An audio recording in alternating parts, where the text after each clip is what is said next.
koki, punya sebiji dapatnya beli. Senang rasanya bertemu kembali bersama saya di Nata Berpantun. Semoga semuanya dalam keadaan baik-baik saja. Hari ini masih bertemu dengan saya tentunya Dita Zulaika. Hari ini Nata Berpantun telah datang di salah satu budidaya ikan hias, yaitu Asrul Koi Farm. Hari ini kita akan bertemu dengan narasumber yang luar biasa, seorang yang menekuni hobi unik dengan mengkoleksi ikan koi. Dari hobi ini akhirnya beliau juga bisa mendapatkan keuntungan secara finansial. Beliau adalah Bang Hasrul Roni. Kita langsung aja ketemu dengan Bang Hasrul. Selamat sore Bang Hasrul. Selamat sore Mbak. Apa kabar? Alhamdulillah baik-baik saja. Alhamdulillah baik ya. Bang ya. Hari ini saya lihatnya kayaknya Abang lagi kasih makan ikan ya. Bang ya. Jatahnya ngasih makan Mbak ini sore sambil ngelihat-ngelihat keindahan warna, bentuk tubuh tiap masing-masing ikan koinya. Oke. Bang Dita mau tanya nih, Abang tuh emang hobinya ya untuk mengkoleksi ikan? Iya. Kebetulan koi ini salah satu hobi saya yang memang kelihatannya banget lebihnya. Ya. Saya itu suka dengan warna-warni ikan koi dengan semua jenisnya yang bermacam-macam, sehingga dari awal mulanya ya dari itu, sehingga saya pengen mengoleksi semua jenis ikan koi ada di kolam pribadi saya. Oh, jadi ini khusus kolam pribadi punya Bang Hasrul ya. Untuk ikannya itu apa? Cuman ikan koi aja Bang? Atau ada ikan yang lain gitu? Karena saya ini hobinya koi, jadi saya hanya fokus di ikan koi aja Mbak. Di dalam ini semuanya ikan koi, memang ada ikan selain ikan koi, kayak yang kuning-kuning itu namanya ikan kapiat ya. Ikan kapiat ini cuma untuk tank mat, jadi untuk makan hama-hama bakteri kutu yang ada di kolam. Selain koi enggak. Oh, enggak. Saya cuma fokus sama koi. Sama ikan koi ya. Iya. Jadi ini ikannya langsung ada budidayanya juga Bang ya, ternyata. Jadi gini, kita awalnya kan beli Mbak. Beli bahan yang bagus, lama-lama kita budidaya sendiri.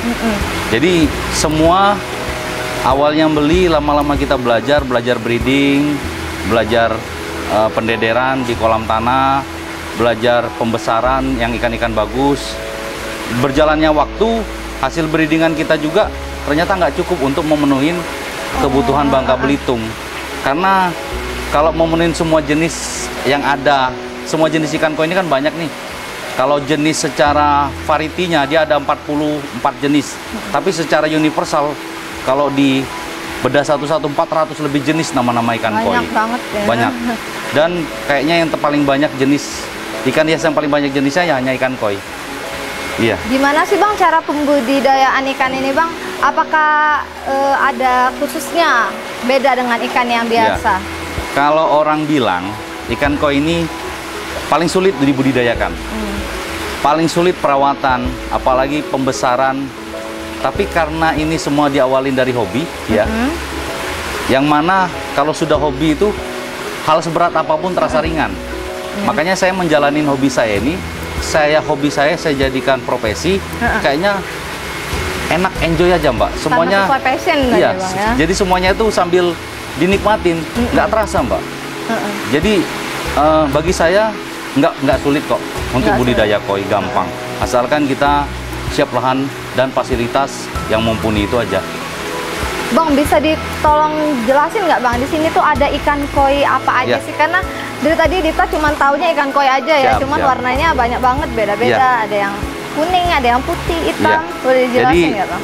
Ikan koi di sini yang ada di kolam ini hampir 90% ada di semua varietas ikan koi yang ada di seluruh dunia. Yang utama kan kayak kohaku nih Mbak. Ya kohaku, dia warnanya cuma merah putih. Nih, ya ini kohaku. Memang kohaku, tapi ini polanya 3 step. 3 step itu sandan. Jadi kalau kohaku kayak ini polanya 4 step. 4 step itu yondan. Ada lagi yang merah putih hitam, tapi hitamnya cuma di bagian badan, nggak ada di kepala. Contoh kayak yang itu. Nah ini sanke ya. Ada lagi yang hitamnya sampai di kepala, sowa, cagoy, suragoy, hikokuryu, hiutsuri, akamatsuba, yamabuke ogon, karasi, Yotsushiro, Shiro Utsuri, Kikokuryu, Goshiki, Tancho, Asagi, Goromo, Budogoromo, kayaknya semua lengkap Mbak di sini Mbak. Banyak ternyata namanya ya. Itu hanya ada sekilas, spesifikasinya. ya. Jadi semua yang ada di kolam ini nggak semuanya ada sertifikasi. Saya jelasin, ikan koi yang ada sertifikat itu hanya ikan koi yang dari Jepang. Oh. Ya. Di kolam ini ada 47 ekor ikan yang ada sertifikatnya. Langsung diimpor dari Ya, Jepang? saya impor langsung dari Jepang. Nggak semua yang besar, ada yang ukuran 30 sentian, 40, ada yang 50, ada yang 60 senti. Ini total ikan di sini 120 ekor, yang 47 ikan impor Jepang, yang 73 ekor itu lokal semua. Jadi lokal ini ada made in saya, ada yang saya beli juga, gitu Mbak. Karena dulu kita kan dari nggak punya ikan koi, kita belanja. Nah, yang belanjaan kita tadi yang bagus kita jadiin bahan untuk budidaya berikutnya, gitu Mbak. Ikan gabus dalam perigi, perigi dikuras, gabus pun mati. Tetaplah bersama kami karena kami akan kembali setelah yang satu ini.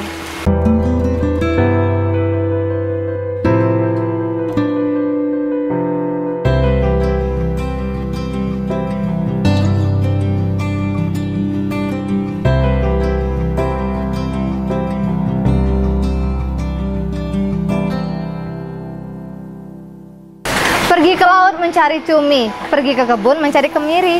Terima kasih masih membersamai kami di Nata Berpantun, sumber inspirasi. Baik Bang Asrul, kita balik lagi Bang ya ngobrolnya. Siap. Sekarang kan kita sudah berada di tempat budidayanya Bang ya. Ya, ini kolam etalase, kolam penjualan. Apa saja sih yang harus disiapkan dan untuk membudidayakan ikan hias ini, dan perawatannya gimana sih? Ya, kalau untuk budidaya paling bagus budidaya ikan koi itu bukan di kolam semen, tapi di kolam lumpur, di kolam tanah. Kalau saran saya buat teman-teman yang mau budidaya ikan koi, begitu dia udah netes, umur 2 minggu maksimal udah tebar di kolam lumpur. Nah, untuk saran di kolam lumpur atau kolam tanah itu ukuran berapa? Satu indukan itu harus siap 4 kolam lumpur. Kolam lumpur ya. Untuk umur pertama di 1,5 bulan sampai dengan 6 bulan itu udah siap 2 kolam dengan ukuran 18 kali minimal 40 cm. Lebar 18, boleh kali 30, boleh kali 40 dengan kedalaman 1 meter. Itu cukup untuk satu indukan ikan koi. Nanti ikan itu di umur 1, anggaplah kita sortir ketiga lah, di umur 3 bulan. Itu kita nyortir mana yang bagus, mana yang sedang, mana yang jelek. Yang jelek kita panen, kita jual.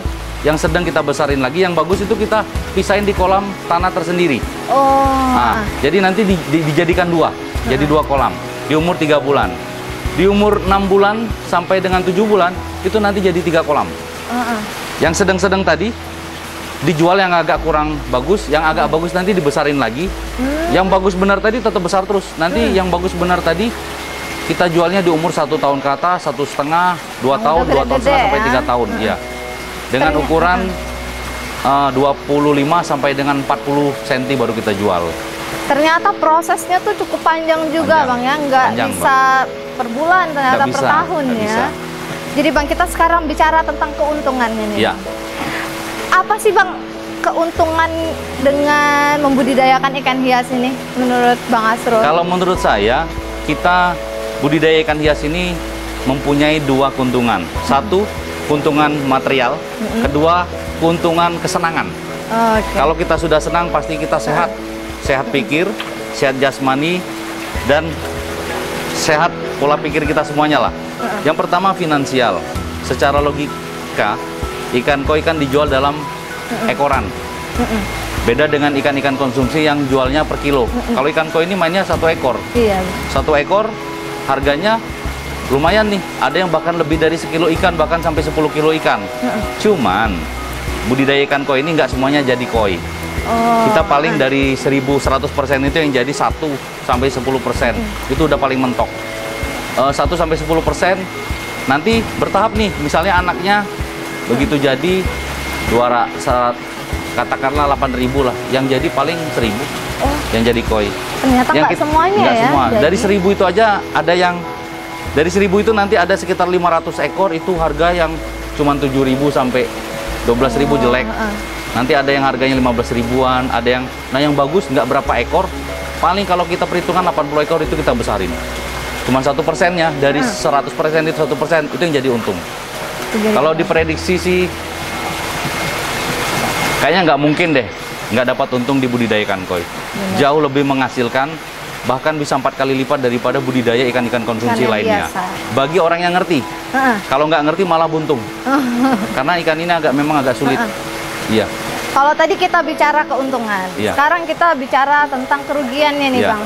Selama proses kegiatan budidaya ini ada apa sih Bang kerugiannya? Kendalanya. Bisa diceritakan nggak? Kendalanya. Setiap orang usaha itu kayaknya berhasil bullshit kalau tanpa mengalami kegagalan dan kerugian. Begitupun di budidaya ikan koi. Jatuh bangun biasa, tapi nggak mungkin kita jatuh terus. Istilahnya kita 10 kali tarung, 1 kali kalah, 1 kali draw, 1 kali menang tipis, kalah tipis sih wajar. Di dunia koi yang penting ya jangan mudah menyerah, sabar, dan selalu berserah diri sama Allah lah. Karena kita hanya berusaha, hasilnya bagus atau enggak itu bukan kita yang nentuin, yang di atas. Kita berusaha, bahannya bagus, dengan harapan hasil anakannya bagus, tapi tergantung yang kuasa mau kasih kita ikan anakannya bagus atau enggak. Nah, kalau kerugian, saya selama jualan dari tahun 2017 sampai tahun sekarang 2021, 4 tahun ini pernah mengalami kerugian sampai 80 juta. Cuman dalam tempo hitungan bulan. Dalam 1 bulan itu cuma 2 minggu. Gara-gara serangan bakteri ganas. Jadi ikan saya di empang, di kolam, di tempat pembesaran itu banyak yang mati, Mbak. Banyak yang mati ya? Kita boro-boro untung nih. Belum sempat dijual aja udah banyak yang mati. Karena ikan koi ini agak rentan terhadap virus, bakteri, dan penyakit. Seluruh penyakit yang ada di ikan itu bisa nular ke ikan koi. Dan penyakit di ikan koi belum tentu bisa nular ke ikan lain. Penyakit ikan lele bisa nular ke ikan koi, Aeromonas. Penyakit ikan arwana, nila, gurame, penyakit ikan hias lainnya bisa nular ke koi. Tapi penyakit ikan koi belum tentu bisa nular ke ikan lain. Itulah agak kesulitannya. Kalau saya sih, bagi saya kesulitan itu merupakan tantangan bagi saya. Cara Abang menghadapi kemarin itu gimana sih Bang? Boleh diceritain nggak? Bangkit lagi. Bangkit aja Bangkit Bang lagi. Nggak ada kata menyerah. Semangat lagi. Jadi kalau kita begitu jatuh kita nggak bangkit lagi ya selamanya kita nggak bisa maju. Moto jatuh berdiri, jatuh bangun lagi, kalah bangkit lagi. Jangan menyerah. Yang penting konsisten, semangat, pantang menyerah, dan fokus berdoa. Mungkin karena juga ini hobinya Bang Asrul ya, jadi nggak makanya kerasa saya kayaknya nggak ada rasa menyerah. Dan nggak tertekan juga Bang ya? Sama sekali. Bang, seperti kita ketahui kan udah 2 tahun ini kita dunia Bang ya, bukan cuma di Indonesia terserang COVID-19. Itu ada pengaruh nggak sih Bang? Besar. Sama budidayanya? Kalau di dunia koi, saya pas COVID itu malah penjualan saya besar Mbak. Di tahun 2020 awal COVID, kita bulan 4 sampai bulan 8, itu penjualan saya mau dikasih tahu nggak ya? Nggak apa-apa kalau misalnya nggak mau dikasih tahu. Itu bisa di 2 minggu aja bisa 80 juta loh Mbak. Itu gara-gara orang lebih naik ya?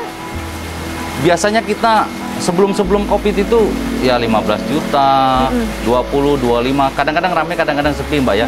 Kadang-kadang bisa sampai 60 juta, kadang-kadang bisa 80, bisa 15. Kayaknya 15 nggak mungkin. Tapi setelah pas COVID itu kita nggak pernah, pendapatan kita tuh nggak pernah di bawah 40. Iya, penjualan ternyata kita. Mungkin karena lagi pada di rumah, bosan. Jadi orang ini rata-rata gini Mbak, yang tadinya sudah ada ikan koi, ya, mereka nambah koleksi untuk menghilangkan kejenuhan. Yang tadinya nggak ada, yang tadinya kolamnya sudah nggak aktif, itu diaktifin lagi untuk menghilangkan kejenuhan. Yang tadinya nggak punya kolam, buat kolam untuk menghilangin kejenuhan. Dan yang utama bagi saya ikan koi ini obat loh Mbak. Ya, pertama obat stres, darah tinggi, stroke, kolesterol. Siapapun yang bilang nggak suka sama koi, lihat koi di depan kolam saya itu pasti suka. Jadi bullshit bagi saya. Orang katanya saya nggak suka koi, coba lihat kolam ikan saya yang di depan, pasti dia suka. Dan rata-rata orang stres Lihat kolam depan saya hilang stresnya. Tenang, saya juga tadi Iya. langsung tenang. Siap, Mbak. Karena ikannya juga warnanya cantik-cantik mungkin ya. Siap. Mungkin ini jadi salah satu solusi kali ya. Iya. Di tengah pandemi gini untuk menghilangkan Benar, kejenuhan, stres Iya, ya. Mbak. Buat teman-teman di rumah kalau misalkan mau cari solusi, mungkin salah satunya budidaya ikan koi. Buah semangka, buah pepaya, manis buahnya, segar sekali. Pemirsa jangan kemana-mana, Nata Bepantun akan kembali sesaat lagi.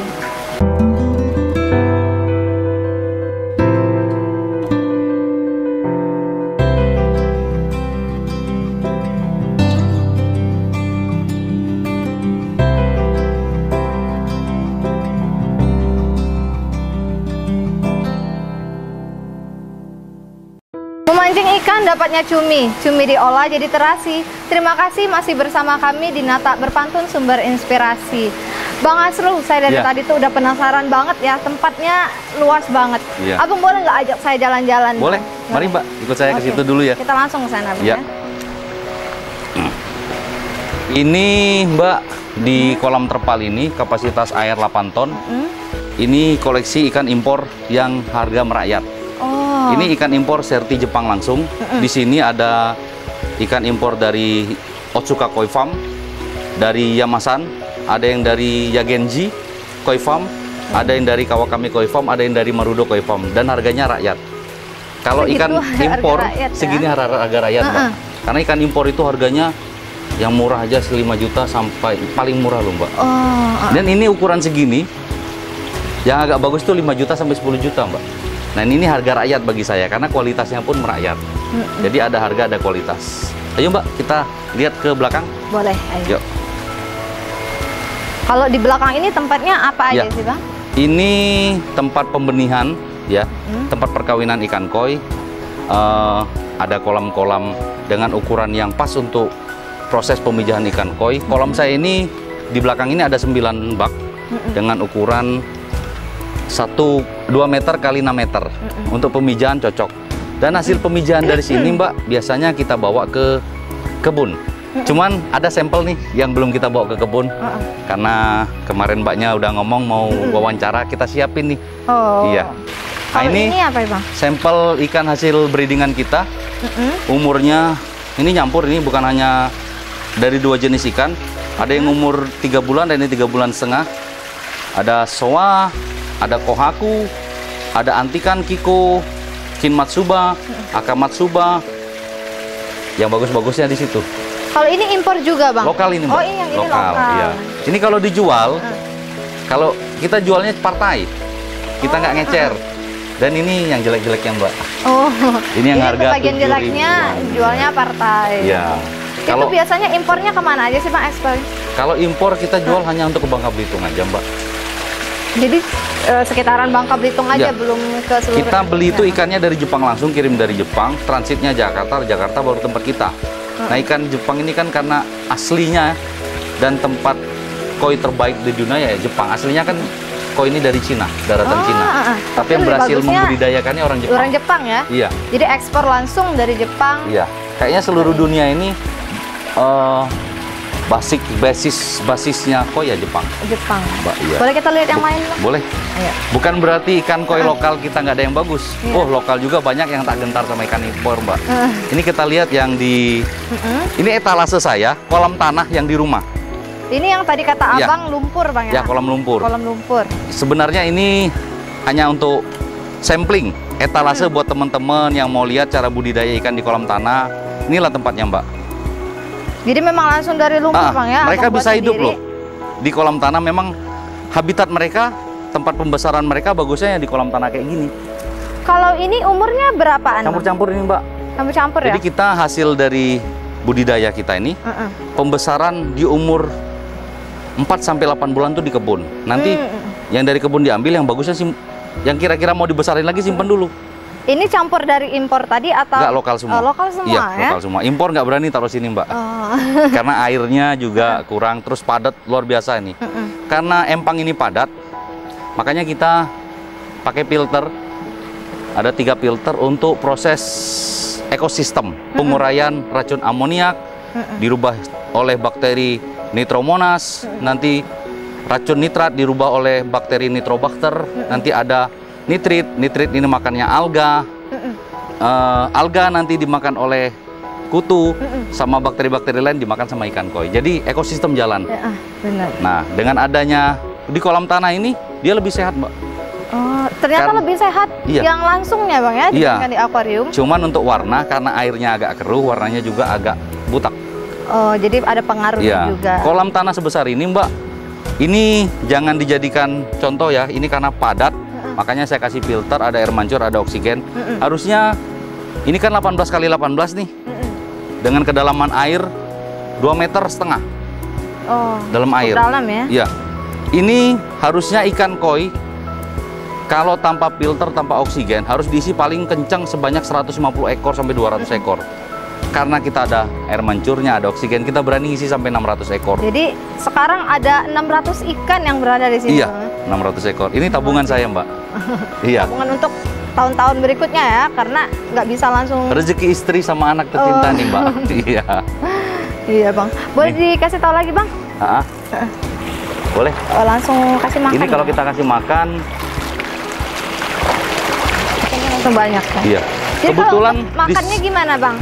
Berapa? Kalau kita di sini ngasih makannya sehari 3 kali, Mbak, ya. 3 kali ya. Karena kita fokus di sini cuma pembesaran. Kita pagi, siang, sore. Terus ikan sebanyak ini nggak semuanya koi, di sini ada nila. Oh, ada nila juga ya? Ini ya? ada nila dan kayaknya lebih banyak nilanya daripada koinya. Dan dengan adanya nila, fungsinya mereka ialah untuk makan hama. Hama kutu-kutuan, parasit jamur yang ada di kolam koi. Untuk makannya itu seharinya bisa berapa kilo sih, Bang? Ini sehari 6 kilo habis. 6 kilo ya? Iya. Khusus untuk di perkarangan ini? Ini aja, Mbak. Ini aja yang di Empang kilo. ini aja, 6 kilo satu hari habis. Kalau diperkirakan duitnya ya 70 ribuan habis satu hari ini untuk makannya tok. Untuk makannya aja ya? Iya. Kalau satu bulan 2 juta 2.200.000-an lah. Kalau 3 bulannya untuk yang di Empang ini, untuk selama 1 tahunnya ya kisaran 20 hampir 25 jutaan, Mbak. Oke, Bang, sebagai closing statement nih, Bang. Iya. Apa sih harapan Abang sama tempat peternakan Abang ini, dan gimana harapan Abang untuk budidaya ikan koi khususnya di Bangka Belitung dan juga Indonesia nantinya, Bang? Iya. Apakah ada mimpi-mimpi Abang? Kalau saya sih, karena di kita ini ya, di wilayah Kepulauan Bangka Belitung yang terkenal tanahnya banyak material-material logam yang menyebabkan kadar tanah ini banyak racun. pH-nya agak asam, sehingga untuk budidaya ikan koi yang notabene mereka hidup di pH bagus, pH 6,6 sampai dengan 8. Di Bangka ini kayaknya hal yang sulit.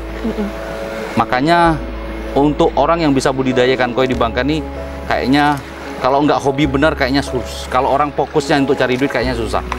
Tapi kalau dia udah hobi sambil jadi profesi kayaknya semuanya ngalir.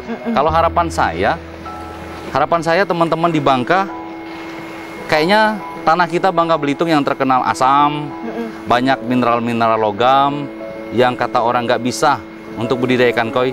Buktinya saya bisa. Ada buktinya, ya, bagi saya nggak ada yang nggak mungkin asal kita mau belajar dan berusaha. Berusaha, ya semuanya pasti bisa.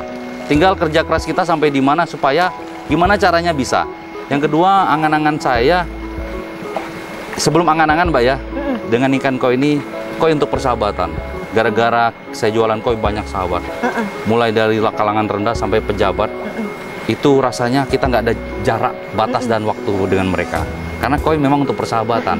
Dipersatukan oleh ikan koi ya. Harapan kita ke depan supaya perkoian di Bangka Belitung ini ya semakin maju lagi, semakin banyak breeding lain, pembudidaya yang baru, yang berani untuk tampil, terjun di budidaya ikan koi dengan bibitan yang bagus.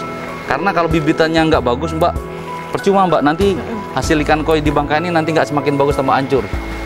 Terima kasih banyak ya, Bang Asrul, sudah hari ini berkenan hadir dan kasih tahu ke Dita gimana budidaya ikan koi yang bagus itu, dan dikasih lihat ikan-ikan koi ternyata bukan cuma di akuarium aja ya, ada di Mbak. Empang kayak gini juga. Siap. Terima kasih Bang Asrul ya waktunya. Makasih juga ya. Rindu kasih di ujung senja, lama dipendam jadi nestapa. Terima kasih atas kebersamaannya dan sampai jumpa. Terima kasih Bang Ya, Asrul sama-sama. ya. Kita boleh langsung ke sana aja Ya. Bang.